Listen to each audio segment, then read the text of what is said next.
माझं नाव रोहित अवसरवाल, माझी मम्मी निंदा अवसरवाल. माझ्या मम्मीला ब्रेस्ट कॅन्सर होता. पण संदीप बेटे सरांकडे गेलो होतो. ते संदीप बेटे सरांनी आम्हाला केण्याची सलाह दिली. ते बोलले शिवम सरांकडे जा, शिवम सर ग्लोबल हॉस्पिटलला असतात. तर त्यांनी त्याच्यावर आम्ही किमो घेतला. हे 6 किमो झाल्यानंतर शिवम सरांनी परत संदीप बेटे सरांना भेट दिले.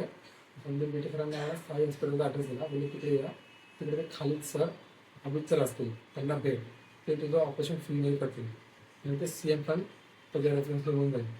त्याच्यानंतर मग इकडे आलो. ते हॉस्पिटल चांगलं आहे, त्याला स्टाफ पण व्यवस्थित आहे, तिकडले डॉक्टर चांगले, सिस्टर्स आणि वॉर्स बॉय वगैरे इकडे जेवढे एम्प्लॉईज सगळं चांगले. तिथं आम्हाला कसं काय कमी झाली, व्यवस्थित ट्रीटमेंट झाली. आणखी ऑपरेट किसने किया? ऑपरेट संदीप सरांनी केलं, संदीप बिटे.